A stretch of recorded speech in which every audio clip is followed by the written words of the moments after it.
Welcome to Between Two Pastries, a not-so-typical nutrition podcast. Nicole and Annie are licensed and registered dietitians. Join them as they discuss hot nutrition topics, challenge popular beliefs, and have a blast doing it. Here are your hosts, Nicole and Annie. Welcome to Between Two Pastries. This is Nicole. Hey everyone, it's Annie. Today we decided we're going to talk about the difference between challenging ourselves and pushing ourselves. A lot of times I like to call that bullying ourselves.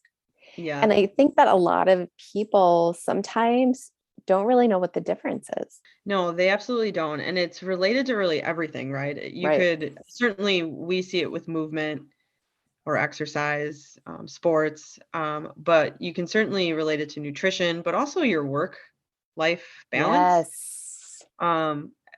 And I always think of it too as like challenging yourself, pushing yourself, bullying yourself, and then like competing with others. You know what I mean? There's that concept of there's always a competition going on. Right. And so I think people think, well, I'm challenging myself, but really what you're doing is bullying yourself to be like someone else or to do better than someone else, right? So I think there's like a competition piece in there. And again, related to work, life, social, whatever, it's everything. Yeah. Well, and I also think about it too, like when we talk about, intuition, right? Intuitive eating, intuitive movement, even, people often kind of like frown on that sometimes because it's like, their interpretation of that is, letting yourself go. Well, yeah. And the messaging these days is if you're not pushing yourself, you're lazy. Right. You're a failure. Well, then there's that too. Right. So if I'm not doing 10 burpees, I should be doing 20 burpees. And if I can do 20, I need to do 40. And if I can do 40, I should do 100. And right. Or maybe there's a day you don't want to do any. But that's not okay because then I'm lazy. That's what I mean. And that's the whole point of this, where challenging yourself is one way, is one thing when you are in line and in tune to how you're feeling, how your body is at this point in time. Did you get enough rest? You know what I mean? Depending on what that challenge is. I guess I'm thinking of like a physical challenge of some sort, that's kind of what prompted this whole subject. Yeah, I mean, that's the best example, right? Right. But pushing yourself, because some people will be like, I have to push myself through this. And it's like, pushing yourself is literally the same as bullying. Right. Granted, sometimes do we need to, I think pushing is a really strong word. And, we talk about words a lot. Words have serious value. So it's one thing to support and encourage yourself through, say, something that feels difficult, right? If it just physically feels difficult, but it's not because you're tired, you're injured, you're right. That's one thing to be like, I know I can do this. I know I can do this. That is one way of challenging. But pushing is when it's like, I'm feeling all of these things, but I'm going to ignore all of the things. I'm going to ignore all the feelings. I'm going to ignore that I'm injured, and I'm going to do it anyway. Well, and I have to throw out the, there's also, I got to push myself to stay awake. I have to push myself to bed. I have to push myself to eat vegetables. Right. Can we just stop pushing ourselves around? Because we're I feel like we're all like a lot of people are their biggest bully. Yeah. And I feel like we've touched on that before. And I guess I don't know what exactly is the common denominator for that reason, but I would assume it's because someone made that comment that, oh, you should be eating vegetables. So now they say I have to push myself to eat vegetables. Right. Or I have to push myself to go out and do my morning run. Well, you can look at that and just analyze the language. If you have to push yourself to go out and run, maybe you don't like running. Right. Maybe the real desire isn't actually there. And it doesn't have to do with you being lazy, because I also can't stand that excuse. Like no, I'm just lazy. No, you're probably not. But running probably doesn't light your fire. Right. That, or are you depressed? Yeah. Is there a snowstorm going on? Sure. I'm not sure I would want to push myself to go on a run sometime. And again, having worked at a gym for 17 years, you've worked at a gym.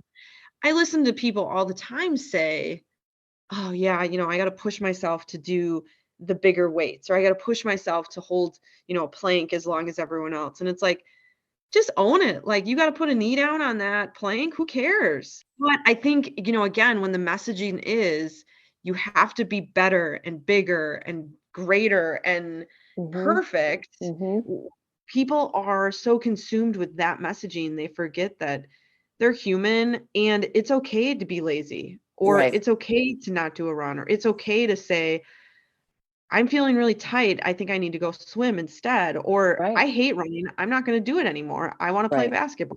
Whatever it might be, people have to start listening to those cues, or else bad things happen. Agreed. And those bad things might not be physical. Those bad things might be mental. Well, that's the other piece too, because then so often I'll be working with someone and let's say that they were a huge exerciser in the past, right? Probably over exercising, right? And then and that's what people do too. They cycle into these extremes, and all of a sudden they're like, back in my office again, like, oh, okay, here we are at this particular level. I know I need to move, but they're not motivated anymore because they don't want to do the extreme anymore. Do you see what I'm saying? Like, they made themselves do something they hated so much that now they're doing everything that's the complete opposite of that, even though it's hurting themselves on a different level. Do you see what I'm saying?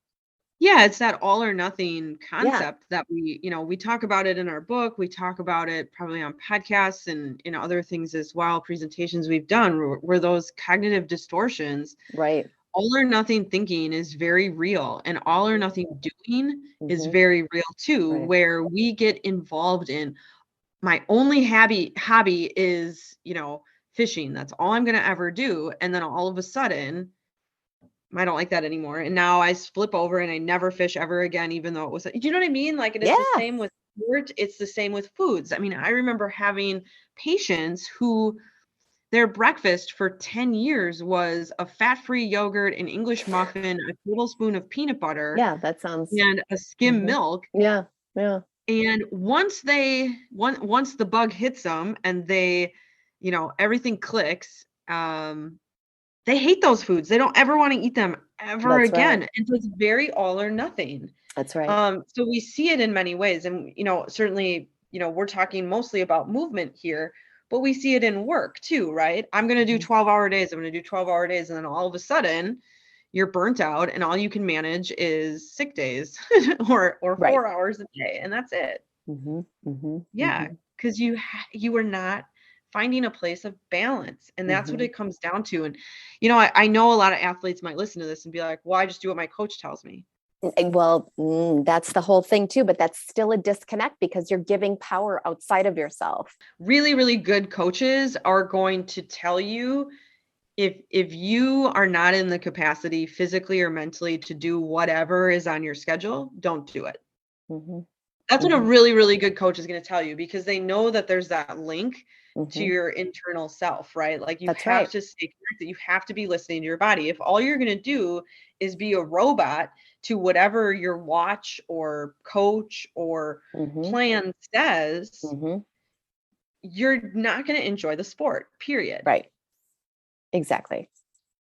The two best runners that I can think of in the world right now don't have a plan. They just literally walk out their door, do whatever they feel like doing, and they're home. Right. It might be 2 miles. It might be 20 miles. Like, it's totally contingent on how they're feeling. Which is smart. I mean, why wouldn't, Right. That's why you're the best. That be the right thing? And that too, because they're in tune with their body. Correct. They don't overstep. I mean, and I have clients, I have best friends who have run into this in the past where, their head is not in the right place, or they did not get enough sleep. They like, I have to do this thing because it's what I have to do. And then they do it and then they injure themselves. Right. In Right. some way, shape, or form. Or what we generally see happening to people is they put themselves in a catabolic position, and then they end up where they're, it's like that domino effect. They did the activity they didn't want to do. Because they wanted to get it over with, they didn't eat beforehand. They didn't do a good job recovering. They're eating later. Then they didn't sleep well. Then their work is affected. I mean, it's a domino effect. And that's just major cortisol. That's going to run into all kinds of other issues as well. Yeah, and basically that's what we see. The whole purpose of doing an activity to begin with. Because there's also like a lot of fear, like, the pushing can also come from the belief, if I don't do this, bad things will happen. Right. Absolutely. Like that 100% is where that comes from. If I don't do this, I'm not going to get better. If I don't do this, I'm going to gain 1 million pounds. If I don't do this, it means I'm not good enough. Like, I'm a failure. I'm lazy. I think that's the one I hear most often. Yeah. I'm defined as something. Right. Correct. Right. Yeah. Yeah. Instead of just saying, I skipped my workout and such is life because there's a trillion days ahead of me where I can work out, or I can go later today if I decide to do that. Right. Or I'm just going to do a meditation and Pilates or whatever. Right. What sounds good today? Exactly. If you got to sit on the couch, that's okay. Right. That probably means you need a bit of a debrief. Well, that's exactly right. And again, why is that not okay? So rest is equally as part to fitness as doing the activity alone. And rest is sometimes the last thing that athletes will choose to give themselves. So Nicole, let me ask you how you feel about runners' streaks, where runners are on day 2,541, or they're, year 3 of a runner streak, where there's arbitrary rules that they have to do at least a mile a day. Well, I think there's some things that we should probably look at. There's some mindsets that we need to question there, maybe. What is the actual point of that? See, people try to do these things because it makes them feel powerful. Like there's some absolutely focus of why, but but then we have to look at, is that the only thing that makes you feel powerful in your life? Because if it is, then you're going to want to continue doing that. Do you know what I'm saying? Because it's like but do you have other things in your life that you do, or just how you feel about yourself that make you feel just as good? I don't know. I'm just saying that there's a lot of things to look at. It's always looking at, what is the purpose? What is the purpose? A lot of it is addiction, right? It can be prior addiction, and now this is my new focus. So instead of having 10 beers a day, I'm gonna make sure I run a mile every day, and I can't stop that streak because it's correlated to my sobriety. Yes. Or it's correlated to, essentially, I've whack-a-mole to another problem. Yes, absolutely. Absolutely. And that ultimately is the part that I think people just dismiss. They bury, they don't want to, they want to think, oh, this is a really cool thing and it's so great. And they want to see that it's a positive thing, when really it's something that might not be. And I have someone who does them, and her rule is, ultimately she could walk it, so going on a walk for a month, and that's okay. And she's brought that mindfulness in. She's made it so it is something that it's a little bit more, less crazy, right? And not so rule focused. Anything that you're telling yourself that you have to do every day, that has to do with, again, this is a form of pushing yourself, though. Right. It's one thing to be like, I have to meditate every day. Well, meditation's probably good. It's good to sit still, like that's not sleep, pushing yourself to do something that's going to actually be harmful for you, right? It's not going to hurt you to sit and breathe. But it's not going to hurt you. Minutes, right. versus some of these other things can actually be harmful to you. Mm-hmm. Right. So what's the difference then with challenging and pushing? How does a person challenge themselves versus pushing? Again, a challenge is in alignment. A challenge doesn't necessarily have rules. A challenge can have flexibility. A challenge can be a goal that, again, has flexibility. The thing about goals is that they're also, and this is the other thing that people get really hung up on, especially like if there's some type of like mileage goal or weight loss goal or something silly like that, is that, again, goals in general, they're not linear. Right. It's not like, that's not how it works. It's like, typically you go a little right and you go a little left, and sometimes you go back and then you go back up again, right? Hard and strong, right? I mean, that's also part of that. So as long as, if you're challenging yourself because it's actually making you mentally think in different ways, that's helping you grow, you know what I'm saying? Like, absolutely. And you can absolutely challenge yourself, have that flexibility, and still be highly successful. Absolutely. Whether success is defined as winning or PRs or making teams or whatever it is for that individual. You can still do all of that. Yes. But pushing then is like this nagging thing. And that also comes with rules. It comes with stigmas. Do you know what I mean? It comes with, again, the whole concept of shoulds. Shoulds. If I don't now it's becomes shame. It turns into all of these other things. If you're a person that does struggle with anxiety and depression, and you're in a position where you're feeling more depressed or more anxious, it's one thing to say I'm pushing myself to go outside, but it's another to say I really should go outside because it will help me feel better. Mm-hmm. Yes, of course. There's a difference even there as well. And so I don't want to neglect that should statements, they're really terrible things to say to yourself, but in a very, very select few instances, sometimes should statements can help us with something else we're experiencing. But the other thing about the should is changing that to choose, because that's where your power lies. Because otherwise, should is still it's a nagging thing. It's negative. Like, yeah, I guess I gotta do this. I'm choosing to do this because it will make me feel better. I'm choosing to do it. Even just saying the two differences, and listeners can say them, stop and pause and say them. One feels negative, one sounds negative, and one is uplifting and more positive, right? Correct. It should make you feel better.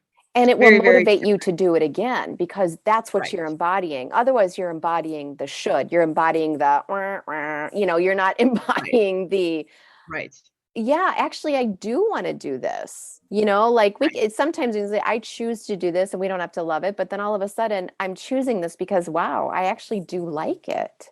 There's a difference. Yeah.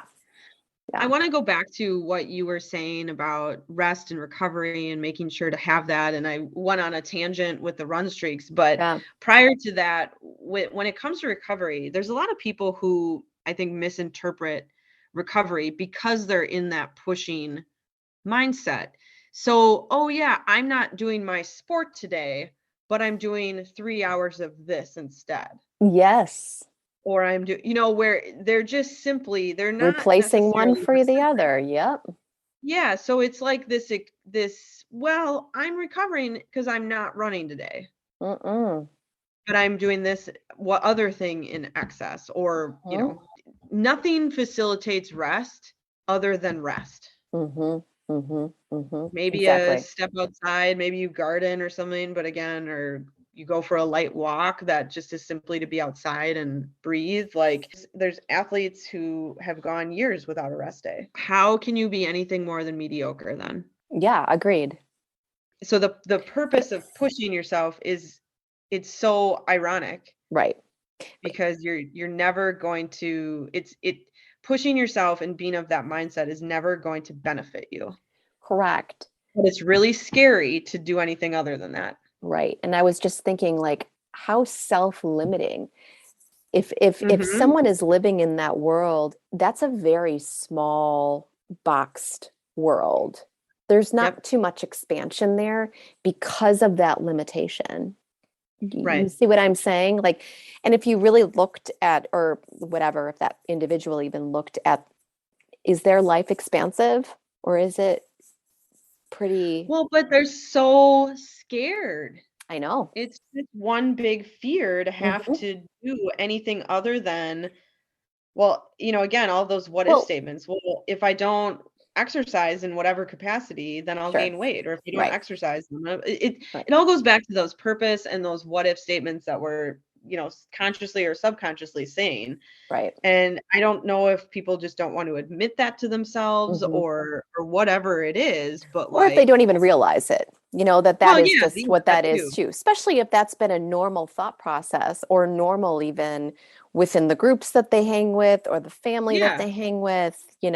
Wanted to touch on that rest because it's so valuable and it can help you be in a position to challenge yourself versus constantly pushing where we get that run down everything's Right. run down.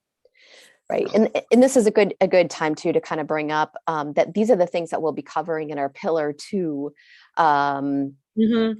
conversation of our Fueling on Purpose integrative forum that we're offering as well. So again, if you're interested in joining our program, if you need a book, we do have an offer where you can get a book in the program as well. Or if you just want to join the program, you already have a book. All the information to sign up will be indicated in the podcast info section of our podcast. So we'd love to have you join us for sure. If you've done our group stuff before, it will probably be a similar setup in that way, but this time we'll have that private group, which will be really nice. Yeah, definitely that private Facebook group. So we're going to have a lot more connection on a regular basis. A lot more sharing that will happen too. And again, also offering more tools and assignments to boot with that too. So yeah, it'll be a really, really good time, but we'll be expanding more on this kind of subject too, and really helping people again, identify maybe what some of those things are for them as well. Yeah. I'd be curious for those that have done pillar 2 in the book, they filled out the exercise beliefs questionnaire. Sure. Yeah. To help them with that, because that can be really eye-opening in and of itself. For sure. Couldn't agree more. Yeah, it'll be good stuff. Yeah. I think I had somebody who purchased the book actually sent me an email with the picture of that form filled out, and it was all the extremes were like all it's like, well, right. At least we know where we're starting from. Yeah, exactly. You can move, now where we're shifting, so yeah. Yep. Yeah, definitely. I know. All right. Well, thanks, guys. So again, kind of review for yourself what challenge versus pushing might mean for you when you're thinking about even some of maybe the goals that you may even have, or you might be thinking about. This is all a good reflection. So. Yep. Cool. All right. Thanks, everybody. Have questions you want to hear discussed on the show? Find us on Facebook or visit between2pastries.com and drop us a line. Want to support the show? Find us on Patreon for exclusive content. If you love the show, find us on iTunes or your favorite podcast platform. Hit the subscribe button and leave us a review.